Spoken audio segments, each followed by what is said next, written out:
ख्वाजा अहमद अब्बास को कौन भारतीय नहीं जानता।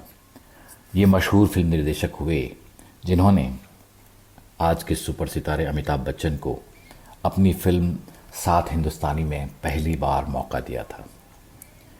ये एक उम्दा फिल्म निर्देशक होने के अलावा आला तरीन लेखक भी थे। इन्हीं के एक अफसाने को हम आज सुनते हैं जिसका शीर्षक है दिया जले सारी रात।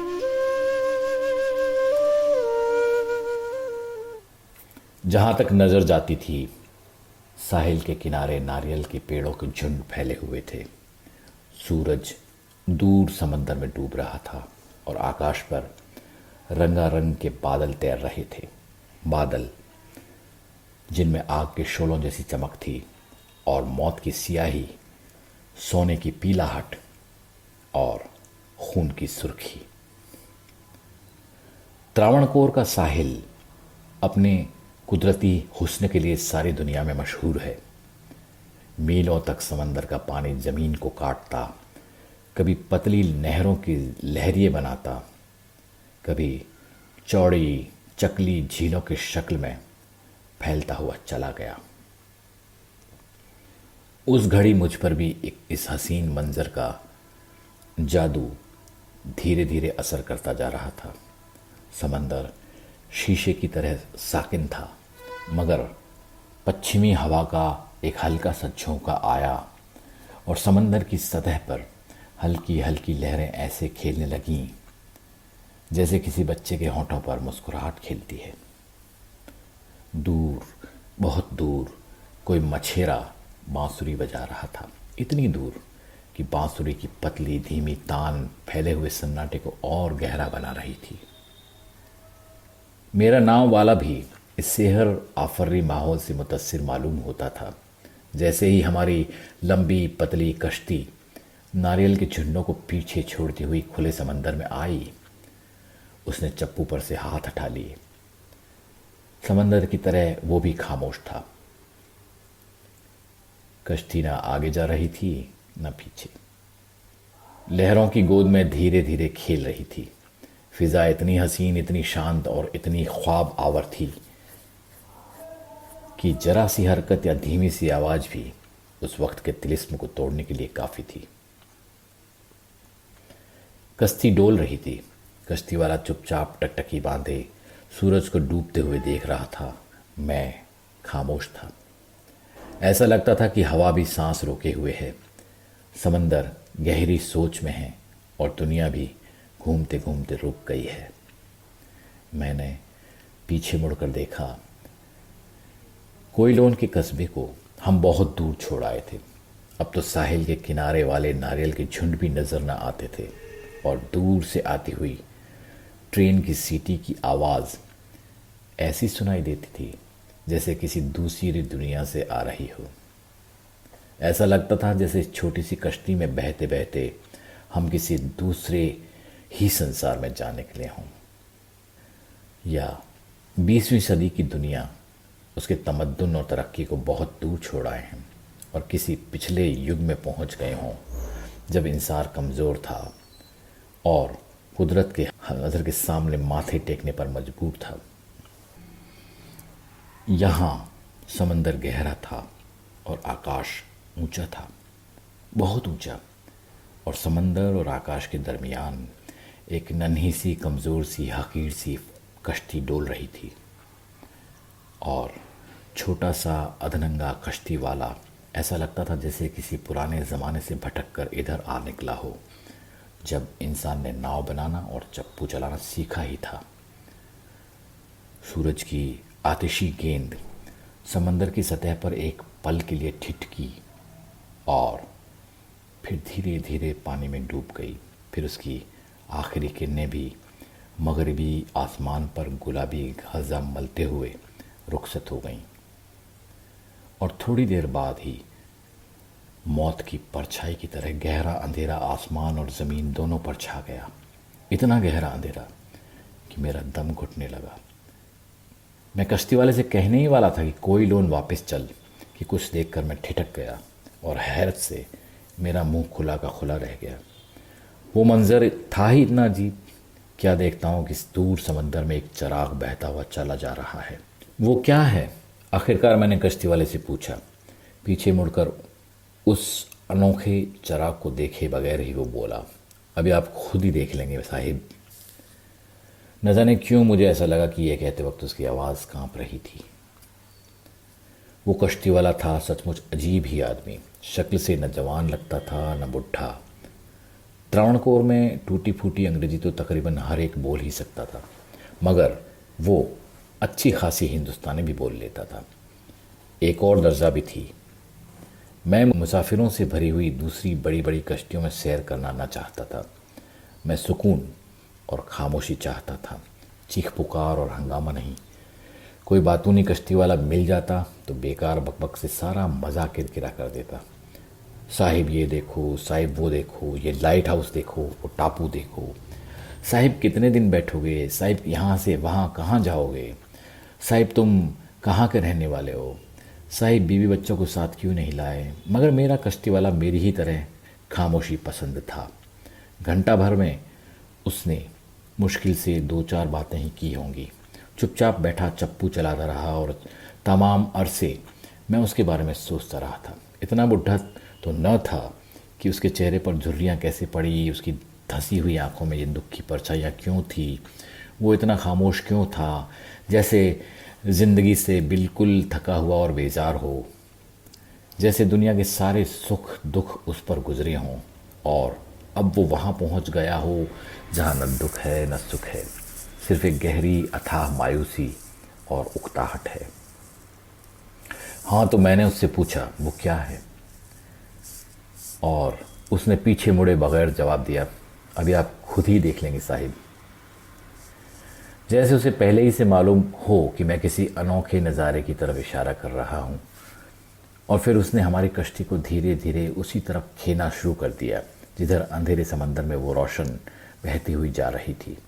थोड़ी देर बाद मैंने देखा कि एक और कश्ती चली आ रही है जिसे एक अकेली औरत खे रही है, और उस कश्ती में एक लालटेन रखी है जिसकी रोशनी दूर से मैंने देखी थी।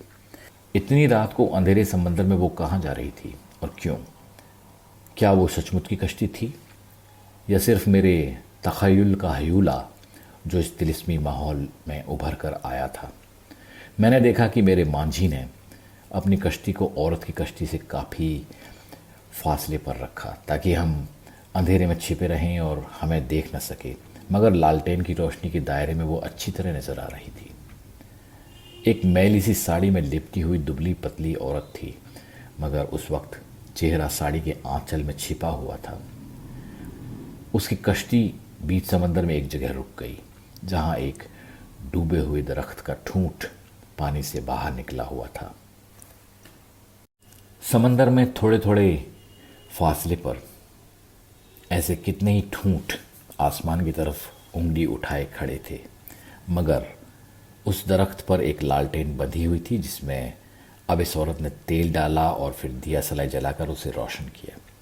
जैसे ही वो लालटेन जली रोशनी में मैंने इस औरत का चेहरा देखा जिस पर आंचल अब ढलक गया था, वो चेहरा मुझे आज अच्छी तरह याद है। मैं उसे कभी नहीं भूल सकता। पीला बीमार चेहरा, पिचके हुए गाल, धंसी हुई आंखें, बाल परेशान और धूल से अटे हुए हाथ जिससे वो लालटेन की बत्ती को ऊंचा कर रही थी, कमजोरी से कांप रहा था। मगर उसी लालटेन की तरह वो चेहरा भी एक अंदरूनी रोशनी से मुनव्वर था। नीले सूखे हुए होंठों पर मुस्कुराहट थी और आंखों में एक अजीब चमक, इंतज़ार की चमक, उम्मीद की चमक, एतिकाद की चमक, ऐसी चमक जो भजन करते हुए वक्त किसी जोगन की आंखों में हो सकती है, किसी शहद की आंखों में या किसी मोहब्बत करने वाले की आंखों में जो अपने आशिक से बहुत जल्द मिलने का इंतज़ार कर रही हो। ज़रूर वो भी अपने महबूब की मुंतज़िर थी, कम से कम मुझे इसका यकीन हो गया।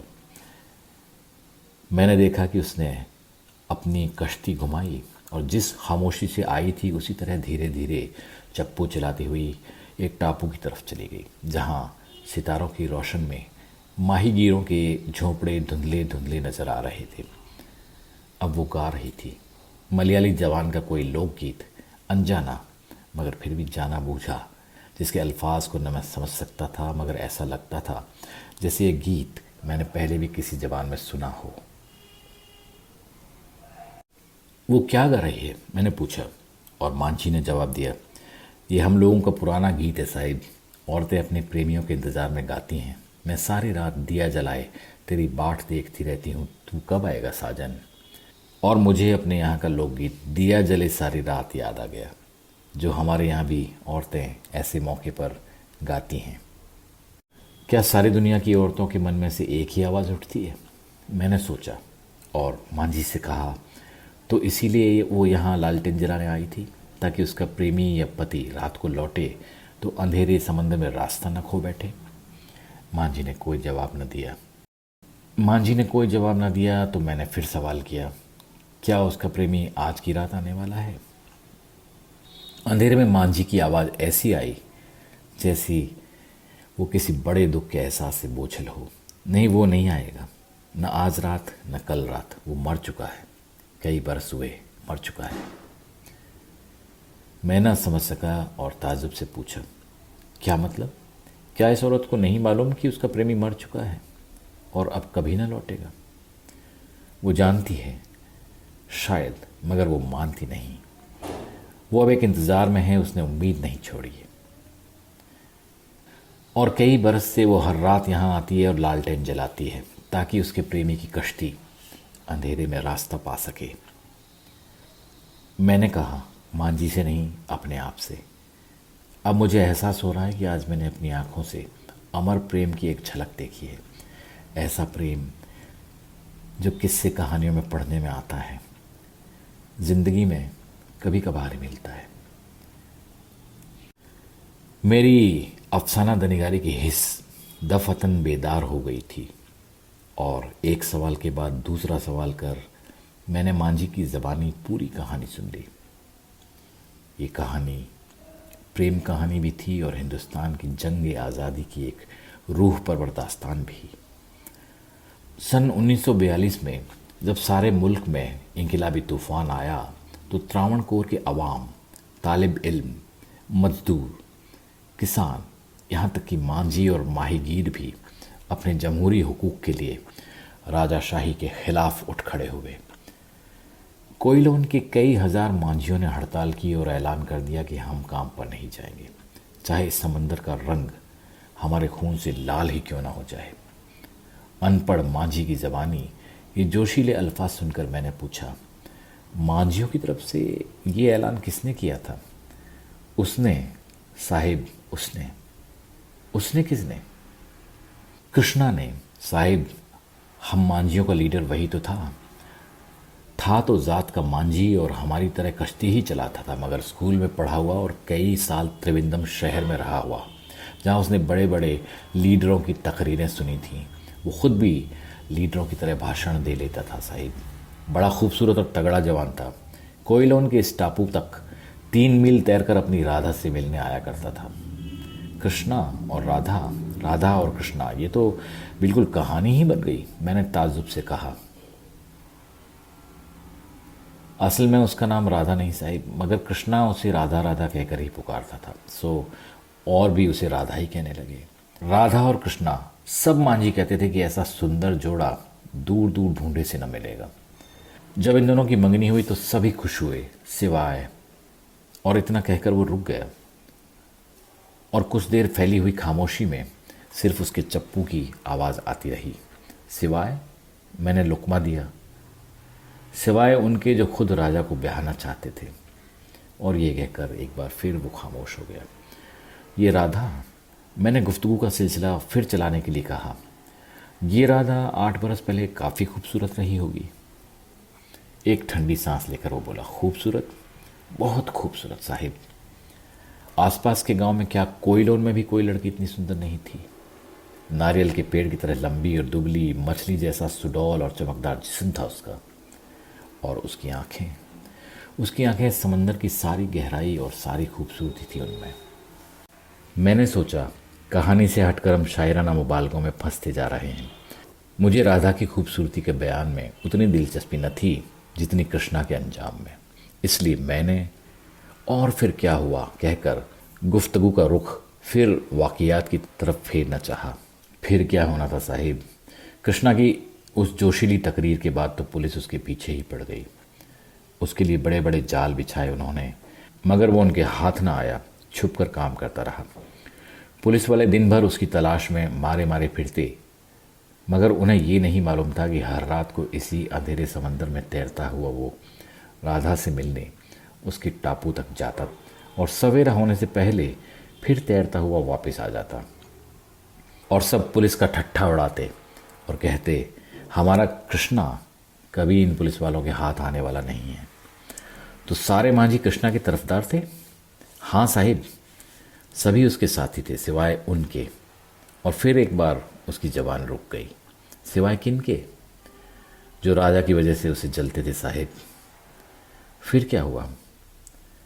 चांद ढलता गया साहिब, और जब अंधेरी रातें आई तो हर रात को अपने कृष्णा को रास्ता दिखाने के लिए समंदर के बीच में राधा ये लालटेन जलाने लगी। हर शाम को वो इसी तरह जैसे वो आज आई थी, कश्ती में इस जगह आती और लालटेन जलाकर वापस हो जाती। मैंने अब पीछे मुड़कर अंधेरे समंदर में उस नन्ही रोशनी को टिमटिमाते हुए देखा तो मुझे ऐसा महसूस हुआ जैसे एक बार फिर बहादुर कृष्णा अपने मजबूत बाजुओं से पानी को चीरता हुआ अपनी राधा से मिलने जा रहा है। फिर क्या हुआ? एक रात राधा ने लालटेन जलाई, मगर वो बुझ गई और कृष्णा रात को तैरता हुआ आया तो उसको रास्ता दिखाने के लिए कोई रोशनी न थी। क्यों? क्या हुआ? कोई तूफान आया था? हाँ, यही समझिए कि तूफान आया, मगर ये तूफान समंदर में नहीं, एक बेईमान आदमी के मन में उठा था। उसने अपनी कौम को दगा दी और लालटेन बुझाकर अपने दोस्त की मौत का बायस हुआ। मगर क्यों? कोई इंसान ऐसी कमीनी और बेकार हरकत कैसे कर सकता है? मोहब्बत की खातिर। कम से कम वो यही समझता था साहिब। पर उसकी मोहब्बत अंधी थी। मोहब्बत क्या एक बीमारी थी, प्रेम नहीं एक पागलपन था। वो जानता था कि कृष्णा राधा के सिवाय किसी दूसरे को देखना भी पसंद नहीं करती, सो उसी ने कृष्णा को अपने दोस्त को कत्ल कर दिया। तो कृष्णा डूबा नहीं, कत्ल किया गया। उस रात वो लालटेन बुझाना कृष्णा को कत्ल करने के बराबर ही था साहिब। पर कातिल को ये नहीं मालूम था कि कृष्णा की मौत से उसका कोई भला ना होगा, बल्कि एक भयानक जुर्म भूत बनकर उसके मन में हमेशा मंडलाता रहेगा, उसका दिन का चैन और रात की नींद उड़ा देगा। अब हमारी कश्ती कोयलोन की बंदरगाह के पास पहुंच गई थी और मैं कहानी, उसके सब किरदारों का अंजाम जानना चाहता था। सो उस रात कृष्णा डूब कर मर गया। फिर क्या हुआ? कृष्णा के बगैर मांझियों का इक्का न रहा। पुलिस के डर से उन्होंने हड़ताल खत्म कर दी। और राधा, जब उसने कृष्णा की मौत की खबर सुनी तो उसने क्या किया? आज तक उसे कृष्णा की मौत का यकीन ही नहीं आया। बात यह है कि कृष्णा की लाश आज तक समंदर से नहीं निकली। सो आज तक हर शाम वो राधा वैसे ही कश्ती में आती है, लालटेन जलाती है और वापस जाकर रात भर अपने झोंपड़े के सामने बैठी कृष्णा का इंतजार करती है। और उस गद्दार का क्या हुआ? वो पाजी, उसने कृष्णा को मौत के घाट उतारा और अपने लोगों और उनकी जंग आज़ादी के साथ गद्दारी की। उसका क्या हश्र हुआ? वो अब क्या करता है? मांझी ने मेरे सवाल का कोई जवाब न दिया। पीठ मोड़े, कंधे और सर झुकाए वो चुपचाप बैठा चप्पू चलाता रहा। मगर उसकी खामोशी में उसके मुजरिम ज़मीर की धड़कन थी। उस वक्त सारी कायनात पर सन्नाटा छाया हुआ था, मौत की तरह गहरा सन्नाटा। मगर रेल की सीटी ने मुझे चौंका दिया। मैं उसी रात कोयलोन को खैर बात कहने वाला था। कश्ती से उतरने से पहले मैंने एक बार फिर समंदर की तरफ निगाह की। आसमान पर अब हजारों सितारे जगमगा रहे थे, मगर एक सितारा अंधेरे समंदर के बीच में चमक रहा था। ये राधा की लालटेन थी, जो उसके कृष्णा का इंतज़ार करती रहेगी, आज रात और कल रात और फिर परसों की रात। राधा की मोहब्बत की तरह हमेशा चमकता रहेगा, इसलिए कि ये उम्मीद का सितारा है।